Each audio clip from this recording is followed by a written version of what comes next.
sports are really important vehicles for relationships. We have purpose. We have a why. We bring people together. We connect. I feel like God is our greatest supporter and our greatest coach.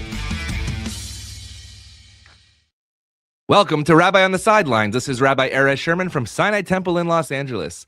I know the Olympics are far away in Los Angeles in 2028, but this week we are joined by an Israeli Olympic gold medalist from Paris in 2024 in a sport called windsurfing. We're going to learn about a new sport on this podcast. It's wonderful to have Tom Reuveny from Israel. Tom, great to see you. Hello, everyone. Thank you very much for having me today. So you told me you're actually not in Israel. Are we allowed to say where you are or not really? Yeah, I'm in Hawaii right now. In Hawaii. Sounds Yeah. amazing. You look very relaxed. It's one of the places that I think Moses, when he was looking for from Yetziat Mitzrayim to the Promised Land, he just missed it by a little in the Pacific, but we're glad you're there. So we're going to talk about your sports journey, but also your faith journey, and how those two connect. And I was reading a lot about you, and I want to first begin the faith journey. We do Kodesh and we do Chol here, so it's a little different than your average sports podcast. And I want to talk about not you, but actually your parents' journey, because your father is a Sabra, born in Israel, and your mother was actually born in England and was not Jewish. So share a little about your parents and who they are, how they got to create Tom Reuveny in Israel. So my dad's side are descendants from Iraq, Jewish. Nice. That came to Israel in the 1950s. And then my dad was born, grew up in Israel, Jewish, 100% Jewish. Then on the other side, my mom, she was born in England, not to a Jewish family, and never had to do anything with Judaism. And her and my father were traveling in China, and they happened to stumble upon each other, and then they started traveling together and got into a relationship. And then my mom they both fell in love, and my mom decided to move to Israel. And slowly started loving Israel and being having a happy relationship with my father. And she decided to convert. So it's a 2-year process, which is a very big process, but she went through it. And it's, that's where my parents come from. I grew up in Israel. My parents lived in Israel. And I think we can stop right there. That pretty much sums up an amazing part of this program. But it's truly the story of the Jewish people. Your story through that and then also through sports is pretty amazing. So let's go to the sports world in Israel. Number one, you don't often hear about Israeli Olympic athletes, no less a gold medalist, but no less in windsurfing, where Israel's surrounded by different waters. I asked you off there, like, where do you do this? And actually, you named every body of water in the Galilee, the Mediterranean, and the Red Sea. So take us into the journey of windsurfing and what got your attention there. I would often say Israel equals soccer, or we've had Peter Palchik on the show and friends with Sagi Muki, judo. But you decided to take it to the waves. What was the journey to the water? So my father, he loves windsurfing, and I remember from a very young age, we would go down to the beach. He would be flying above the water and like cutting through the waves. And then as a kid, I saw that, and the sense of freedom and the speed and the fun, it looked like an amazing sport. So my first memories of life, I remember I was like saying I want to be a windsurfer. And then at the age of 6, my dad took me on for my birthday, he took me on a surfing lesson. So not windsurfing, surfing, which was really fun. And I fell in love with the sport as well. And 2 years later, he took me for a windsurfing lesson. I was 8 years old. It's a big, you need to be big and strong for this sport. So you can't really start at a very, very young age. But I think eight is a perfect age to start. And I started windsurfing, had a lot of fun. And since then, I never looked back. And so you eventually you're young, only 25 years old. You get to Golf Friedman, who in 2004, only when you were 4 years old, won the gold medal in the 2004 Olympics. How did you get to a coach like that? That's not a normal coach to get to at a young age. So I started working with Gal a few years ago, so not at the beginning. In 2021, we started working together. I don't remember him winning the gold in 2004. I was too young to remember, but I do remember afterwards and the stories about him and how big of a person he is and a athlete in Israel. So we started working in 2021 together. It was yeah, really good working together with him. I learned a lot. He has, especially in the Olympics, where no one teaches you too much about the Olympics. It's such a different game, so much pressure. Windsurfing isn't the sport on the headlines all the time, but when you get to the Olympics, everyone's watching you, everyone's looking at you, everyone expects you to come home with a medal. So sudden, like him teaching me a lot and giving me a lot of help during the Olympics was really key to my success. And so talk a little about the sport of windsurfing for those of us who don't know it as well. How do you do it? What does it look like? How do you win? And actually, I watched a YouTube the other night of you when you did win, and at the end, you like sort of popped off the windsurfing board. It was amazing. Yeah, that's that's one of my favorite photos of the kit in the air and me flying. That was really cool.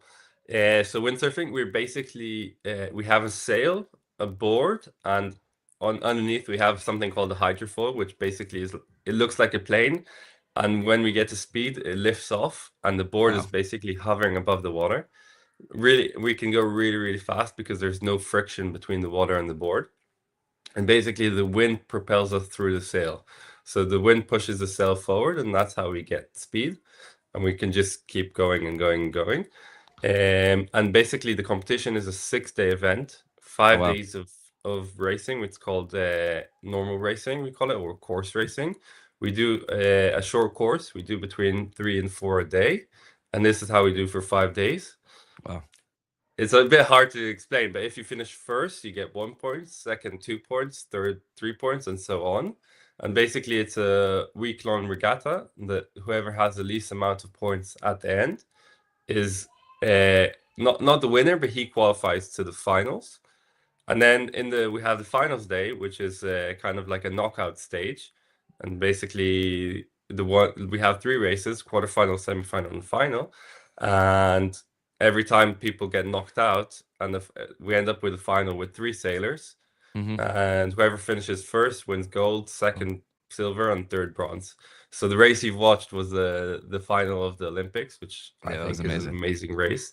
I really love watching it, and people who watch it are really like, they see the sport, they see how it is, they see the tactical thinking, the speeds. So it's really, really fun to bring people into the sport and to let people understand what we do. Well, you already hooked me, and I'm ready for 2028. And I want to go to not Paris, where it's the height of everything, but actually Tokyo, where there were a loss. Take us through what you learned in the Tokyo Olympics of not getting the gold and not getting the main stage. What did that process look like to inspire you to then move to 2024? So to qualify to the Olympics, there's one person from every country, 24 athletes.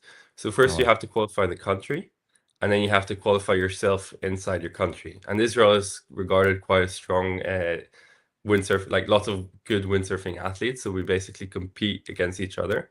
There's a 1.5 year long process of trials to qualify yourself for the country. And I was leading at some point, and like in the last regatta, I didn't do as well. So different Israeli Avcon did really well. Won the trials, went to Tokyo, and I was left behind in Israel. And I was very young, but I really dreamed for 3 years to be in the Olympic Games, and finishing just outside and not making it was one of the toughest moments in my life. Just having a dream so big and not being able to accomplish it, and ending up seeing someone else accomplish your dream was very tough. He had a very good Olympics, finished 4th, and he was the deserved athlete to go. But for me, it's personally very hard to sit on the sidelines and see someone else achieve your dream. But it made me realize that if I give everything to the sport and do the best I can, I know I can qualify for Paris. And finishing second in the trials is the hardest thing you can do. So we have to give everything for the next. It was 3 years because Tokyo was knocked 1 year later. Right, it's COVID, exactly. Yeah. So it was 3 years, and I told myself I have to give everything in these 3 years because there's no chance that I'm missing Paris. And then we had a very tense qualification system that I won basically on the last day. Wow. And was there something that you did different to prepare for Paris that you did for Tokyo, or is it mazal? Is it luck? Is it circumstance? What was the difference that made you be able to get to Paris?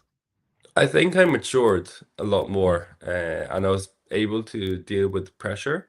So once I was leading in the trials, we had the last competition, and I think I was doing very well until the last day. And I think the last day, the pressure was a bit too much for me. And I think in Paris, I was able to deal with the pressure much better, which really helped me perform the way I needed to perform. And so the difference between 2020 and 2024, or not just in the athletic field, but of course with Israel in the spotlight, specifically after October 7th. You've Yeah. spoken a lot about this publicly, and I thank you for that. Not in terms of what it means to be an athlete, but also let's start with what it means to be an Israeli. You have two siblings, an older sister, I believe, and then a brother, and that Two brother younger served. brothers. Sorry, two younger brothers, and Yeah. one of those served in combat in 10-7. Take us Mhm. to where you were on 10-7. I believe you were actually in a lot training.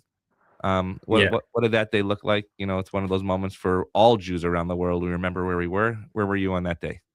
So it was the last day of our training camp in Eilat. I was training with one other guy, and we woke up really early, packed our suitcase, went down to the club. I think we were at like seven, a bit after maybe at the club already.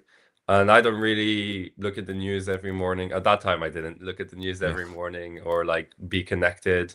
I don't think I was even around my phone because it was still early in the morning and I wanted to go on the water. And right next to the training club in Eilat, there's an Aroma coffee shop. I don't know if you guys Yes. know, but it's a coffee Do shop. we know? We have Starbucks and you have Aroma. It's the best. Exactly. In fact, the So- Ben Gurion, when you get off the plane, you have to go to Rome before you get in your Monit. yeah, exactly. I love it. So we went to have something small for breakfast just before the session. And my girlfriend was with me, and she noticed that everyone was like glued to their phones, looking at the news. Mhm. And I wasn't like paying too much attention. She's much more attentive to detail. And we got the stuff, went back to the club, and she's asked me, why was everyone looking at the news? And she was just checking the news to see what happened. And at the same point, we met my friend who I was training with at the club, and he said, "You don't believe what just happened." Mm-hmm. And I'm like, "What happened?" And he shows me the video of the Hamas truck driving in Sderot. Yeah. And I looked at it and I was like, "Oh, this is AI. I don't know where you got this from." Wow. I couldn't believe it was real. And then every few minutes, a new story came out, a new video came out. It was horrible. And we canceled the training. We drove straight to some friends who because we didn't have anywhere to stay, so we drove to some friends. We ended up staying with them for 3 days because Wow. we didn't feel it was safe to drive on the roads. And yeah, that was basically October 7th. Every day you hear of bigger atrocities. I had two school friends who were killed in the Nova festivals, and I had some more What were friends their who were names? I always like to share their names so we remember them. Karina Pritika and Shalev Mhm. Madmoni. Mm-hmm. Yeah, so they were murdered brutally. Took a long time to recognize their bodies, so it wasn't straight away that we knew. It was only after a few days, which is just shows what they were been through, which is really sad. And my brother on 10 a.m. he was already in the Gaza Wow. envelope fighting. So that was pretty intense. I think the good thing is that we didn't exactly know in the beginning, we didn't know how dangerous it was for him, only after a bit, and we had zero contact with him. But once in a while, I think every 2 days we got like a notification that he was okay. So that was good to know. And so you often speak about how here you are representing Israel in a very different way than your brother, but as important. When you won the gold medal, I want to quote President Isaac Herzog, who's an amazing man. He said to you, "You made a whole nation happy, a nation that is at war and a nation that prays for the return of those being held hostage." What did that mean when you're I have the goosebumps just saying those words, but what did it mean wearing the gold medal, hearing Hatikva, knowing that the president said that we're a nation at war, but you made this nation happy? So it was one of the best feelings, I think, even as an athlete you can have. I didn't go to the combat army. I decided to be an athlete. So many of my friends and people that I know went to fight for Israel during these hard times. And the best feeling ever is through this tiny sport that no one really knows anything about, I was able to touch the hearts of the whole nation of Israel, which was amazing because usually in day-to-day life, you don't get to do stuff like that. But you know, in my head, I really believe that the soldiers are the ones who did everything, and they're the amazing people, and they're the ones who deserve all the credit. Because I was just doing my sport, I wasn't in danger most of the time, and they went and risked their lives to save people, which is I think is better than anything you can do. And so on the international stage, and I've spoken with Peter Palchik a lot about this, the meaning of him holding the flag and what that looked like, leading your delegation. And it wasn't inside, it was actually outside. And he said it was the scariest day of his life and the most exciting and exhilarating day of his life as well. What does it look like an Israeli athlete when you're in Olympic Village, but you don't get to be with all the athletes simply because you're a Jew from Israel? So the windsurfing was held in Marseille, so we had a separate Olympic village for us in Marseille, which was much smaller. I only went to the big Olympic village afterwards. But in Marseille, to be fair, it was quite like you didn't feel any hatred from the athletes. There's less athletes from like Arab countries in sailing, so it's not as big as, let's say, other sports. So we didn't feel any hostility towards us inside the Olympic Village, but we're not allowed to leave. So it's a small hotel basically, and you're stuck there for 2 weeks, not allowed to leave, not allowed to go anywhere because of security. Wow. Which was, yeah, it was a real shame. Like my family were there, my girlfriend was there, and I couldn't really Couldn't even see even them. go out to say hello. Yeah, we talked. There was a fence between us, which was Jeez. quite a shame. But you know, that's the security rule, and we obliged to it. But only for Um, Israeli athletes. I want to make right. it was an Israeli security. Like the Israeli security told us that it wasn't like from the Olympics or from the Olympic Right. Village. But just the Israeli fact that security. no other country and athletes have to do this, and here you are as a Yeah. young person representing your country and has to have those accommodations when you go outside of our own homeland. Yeah, usually in every European and World Championships, we have security and we always aware of the threat towards us. Everyone remembers what happened in Munich in 1972, and no one wants it to happen again. So also the athletes Yes. have to be very aware of the situation and know what to do. But during the Olympics, I think from the third day of competing, when I was doing quite well, I think I was second or third, the inbox on my social media started getting flooded with hate Nice. messages towards Oh, me. And I'm talking wow. about also very positive messages, which I'm very thankful for. The Jewish community and Israeli community were really pushing and really proud, which always lifts you up and makes you stronger. And then there was the hate messages, which was, I think, I've never seen all of them. There were so many, like thousands of hate messages calling for telling me I need to go out the Olympics, I don't deserve to compete, saying that Israel is a terrorist country. Even some of them were death threats. Wow. So that was during the games. So many of them, but I actually think it kind of motivated me because it made me realize that I'm on the right side and I need to keep fighting to win a medal, because that would be like showing that I'm better and showing that I'm higher and I'm not going down to their level. So instead of like replying to these messages or making it take me down, I knew the best reply was to be higher and to be better and to be winning. I love that. And so I often hear in terms of Olympic athletes that when, some people will refuse to compete against you. I don't know if you've had any of those circumstances, but when people do compete against you, they actually have the opportunity to shake your hand, to learn about who you are, to learn about your country. Any of those opportunities come up where somebody learned about Israel through you that didn't know and then became a Ohavei Yisrael, a lover of the people of Israel? So I think in our sport, because Israel is very dominant, we don't have a lot of, let's say, Muslim countries. We do have a few, but not many. But I think we show a very good, like we show Israel and we show who we are and we show that we're human beings.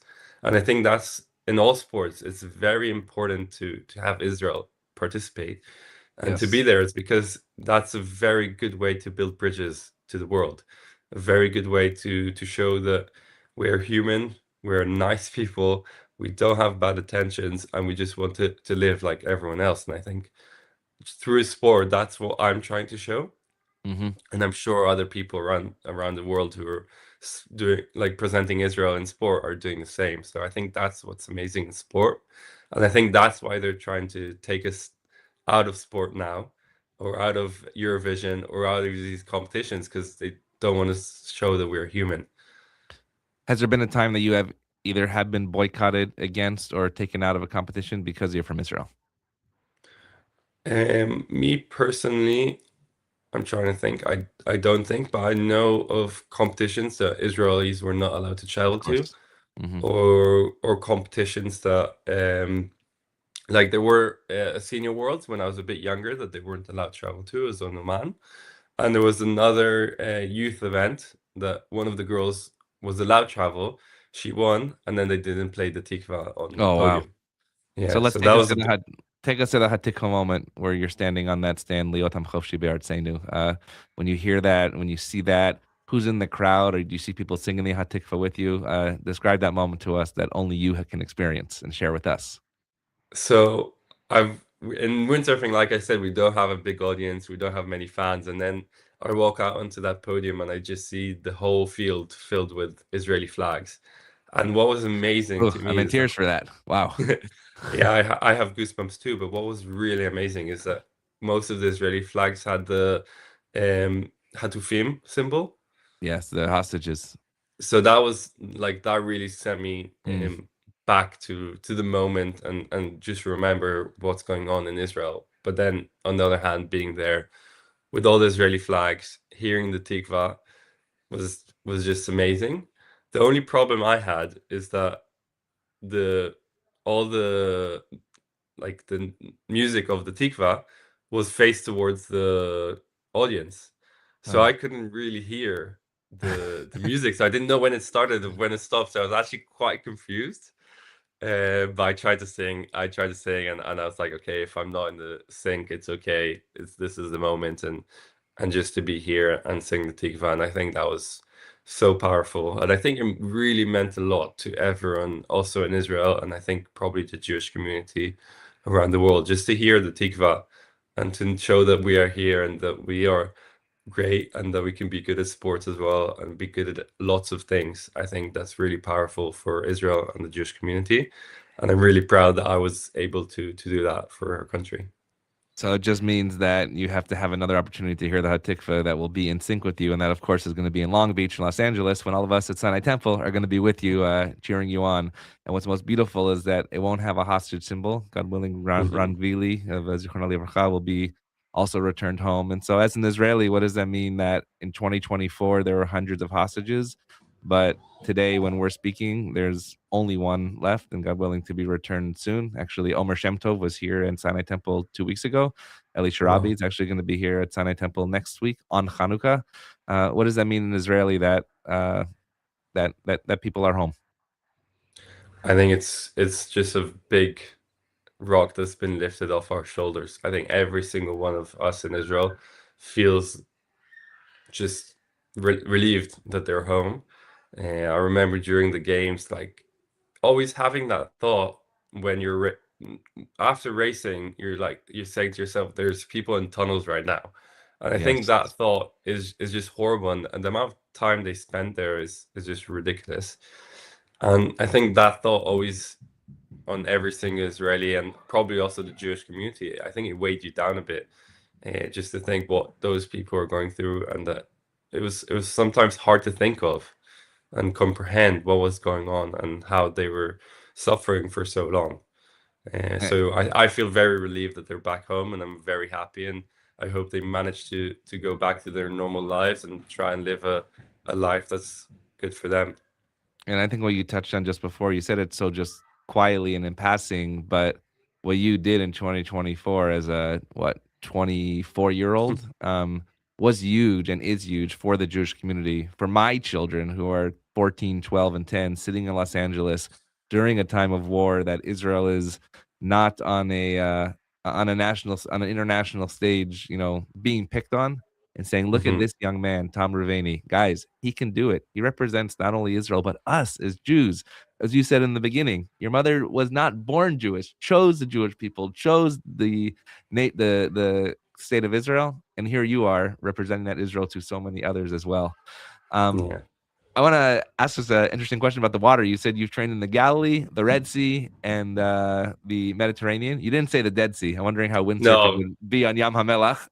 I should try. I should try one day. That would be an amazing YouTube that would not be AI generated.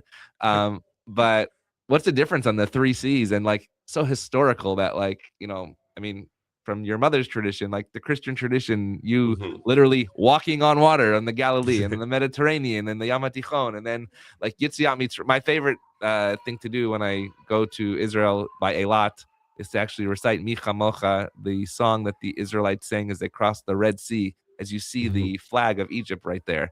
So what's it like? Do you ever think about the history of what you're doing while you're training on these ancient waters? Yeah, actually, a lot of times. First of all, in the Mediterranean, we train near Caesarea, so we see Beautiful. that part of history. And then in Yes. the Sea of Galilee, there's the other part of history.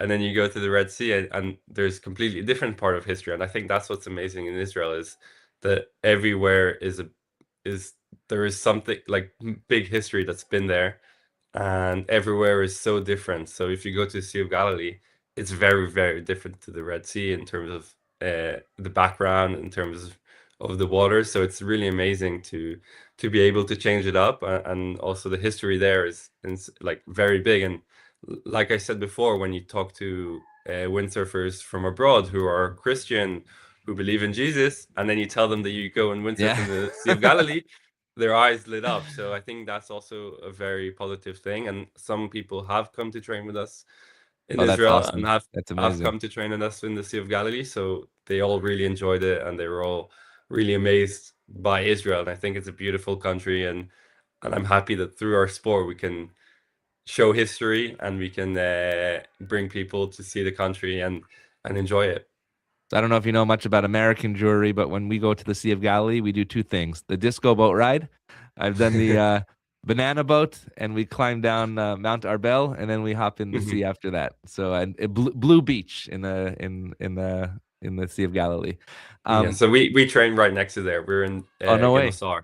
Yeah, Yeah, of so course, it's about of course. 2 kilometers. Oh, that's so great. So next time on our trip, we'll have to if the trainings are open, we love to observe. Yeah. Two last questions. One, I know you also lost neighbors in 10/7. We'd love to maybe share with you, are those neighbors, I don't know if they're the same people that were killed in the Nova Festival, but just share a little bit, not just their names, but a little bit about them and what their legacy can mean to us as well. So Sagi Dan, we're the same age. We were together in kindergarten. Wow. And I think we were in every single school afterwards, not in the same class. We weren't like, he lived 2 houses away from me, and he was fighting. He was in the explosion of the 21 soldiers that died in one of the buildings, so he was one of them. Unfortunately, like, he was an amazing guy, loved Israel, loved serving for his country, and I think I at the time I was 1 week before my World Championships in Lanzarote, and I opened the news in the morning. And that was my most important regatta in the trials for the Olympics. So this was my most important event. This is where I qualified for the Olympics. And I remember just sitting down with my girlfriend in the morning, reading the news, seeing his photo that he passed away, and just seeing his smile. It like really struck me. And me and my girlfriend just started crying. And it also felt really close to home, because at that point, Nati, my brother, was fighting in Gaza for a few months. You don't really have, I didn't speak to him in a long time, and every day you go to sleep worried that you'll get the phone call. And I'm just thinking of a family that I know that got that phone call and was in pieces, and that really hit me hard. And to this day, like, I'm very emotional when I speak about him. But he served our country, and he was an amazing guy. And unfortunately, he left this world too early. Mm-hmm.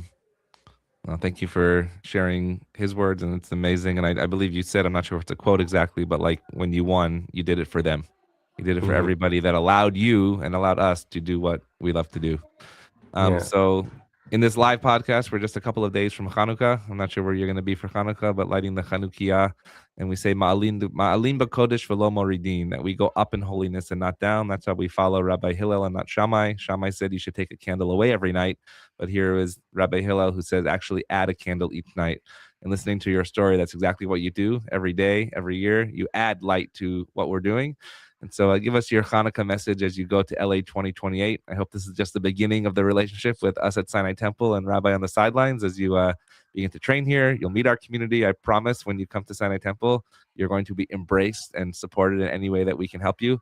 So what's your Hanukkah message to us, and how can we help you get to LA 2028 right here at Sinai Temple?